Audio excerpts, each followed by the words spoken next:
Eu sou Mário Persona e essas são as respostas que eu dei aos que me perguntaram sobre a Bíblia. Você escreveu perguntando onde ficará Israel e onde ficará a igreja no final de tudo.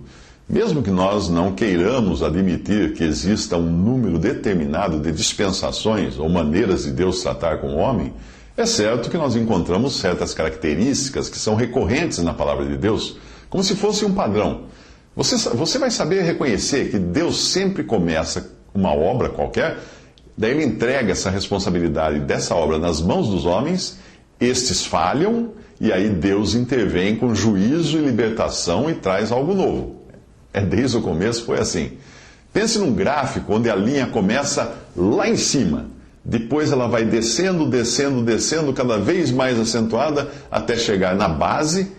Então ela sobe de novo até em cima e aí ela começa a cair outra vez. É assim que acontece também. A tribulação é o juízo do período em que Deus tratou com a igreja.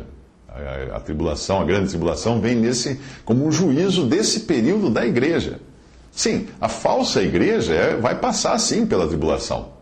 Ela é a grande meretriz de Apocalipse 17. João, quando viu a grande meretriz, diz que ele se espantou. Ele fala assim: vendo-a eu, maravilhei-me com grande eliminação, ou espantei-me com grande espanto, como fala em outra versão, ou fiquei profundamente admirado.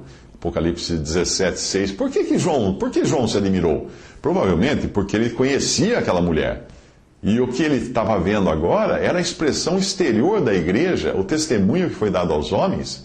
E João, que havia vivido numa época em que havia muitas luzes no cenáculo, como fala em Atos 28, agora se deparava com uma grotesca caricatura daquela que deveria ser a noiva, mas tinha se transformado numa prostituta.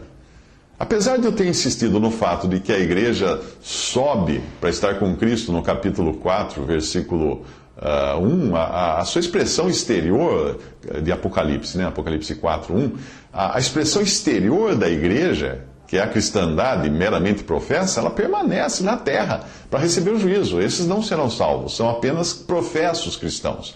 Eles apenas falam que são cristãos da boca para fora. A profecia, como um todo, ela sempre tem a ver com Israel. E isso não muda em Apocalipse.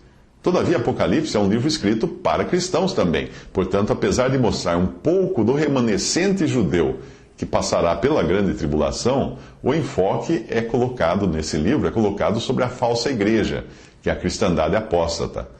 Você não encontra o mesmo enfoque nos Salmos, por exemplo, ou nos profetas do Antigo Testamento, porque lá eles tratam especificamente das profecias em relação aos judeus.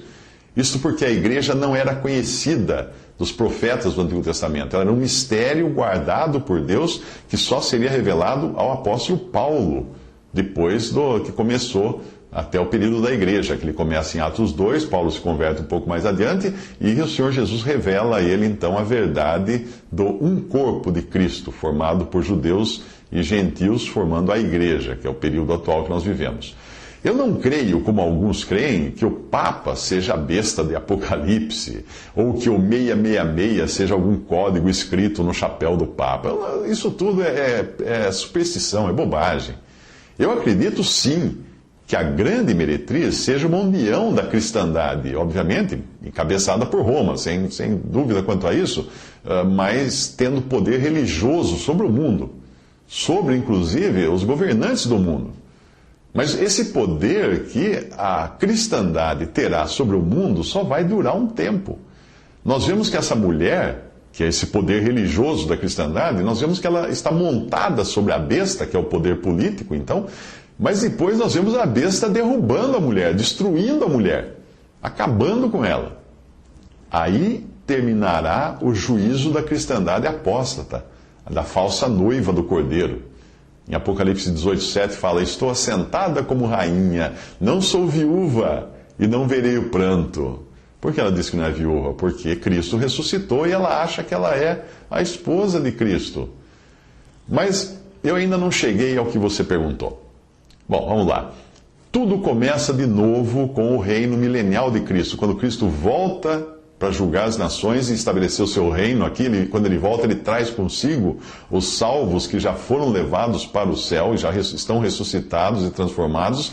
Ele vem com todos os santos junto com ele para julgar as nações. Na terra ficaram, então, judeus e gentios passando pela tribulação. E vai haver, então, um povo salvo na terra nesse momento. Mas salvo como? Salvo com a vida salva, com o seu corpo de carne e ossos na terra. Enquanto isso, vai ter também um povo ressuscitado no céu.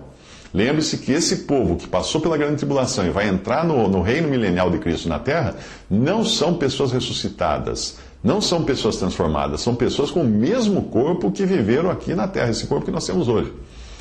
Depois dos 1000 anos de reinado de Cristo, quando o Israel e as nações vão viver na terra, sob o reinado de Cristo e sob o reinado da noiva de Cristo, que são salvos nessa dispensação, na terra eles vão viver e nós viveremos, nós crentes em Cristo, reinaremos com Cristo por sobre a terra. Depois desses 1000 anos do reino de Cristo, chamado milênio também, Satanás é solto, porque ele ficou preso esse tempo. E aí o homem na terra volta a ser provado mais uma vez e mostra então que ele não mudou nada, porque Satanás é solto para provar os habitantes da terra, não do céu. E aí ele consegue arrebanhar um grande exército, provavelmente daqueles também que nasceram durante esses 1000 anos na terra, pessoas naturais, né? E ele arrebanha um grande exército para lutar contra o arraial dos santos e a cidade amada, que é chamado em Apocalipse 29, que é Jerusalém terrena. Aí então desce fogo do céu e destrói a todos, e Satanás é lançado no lago de fogo. Eu creio que aqui acontece o derretimento dos céus e da terra que agora existem.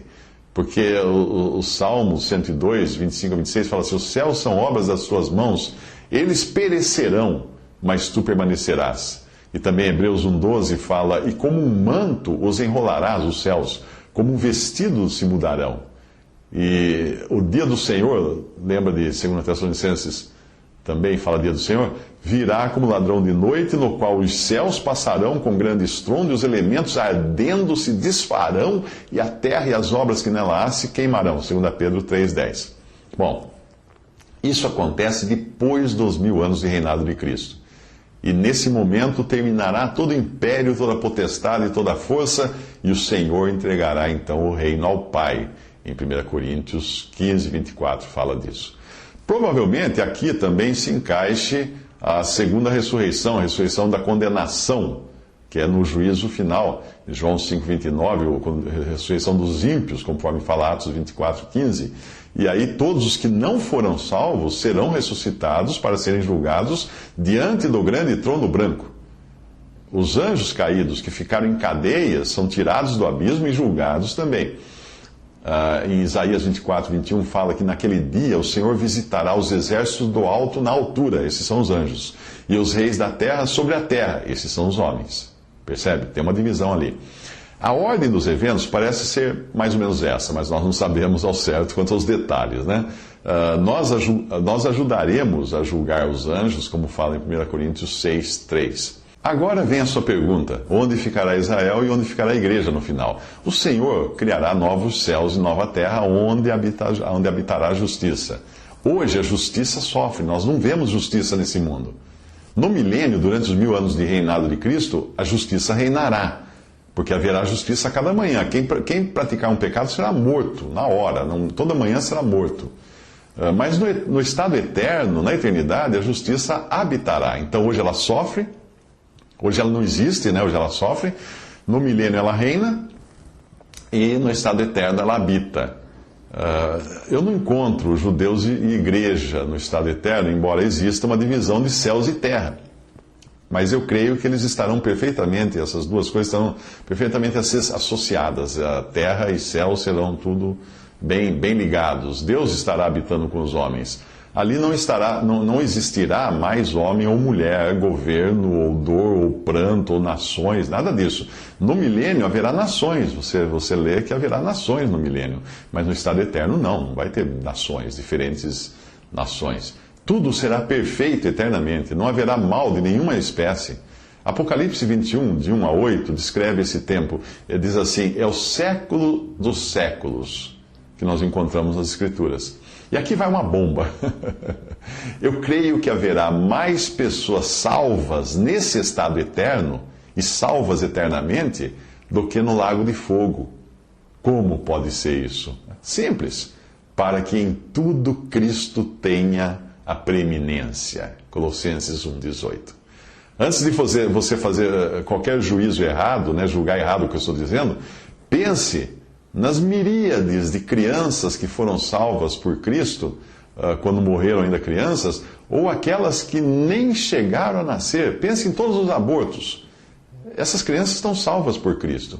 Elas estarão, elas não fazem parte da igreja, não são parte da noiva ou esposa de Cristo, mas elas estarão salvas eternamente, porque são seres vivos, seres humanos, criados por Deus, e também as crianças que morreram antes de terem entendimento, de terem condições de crer, elas também estarão lá.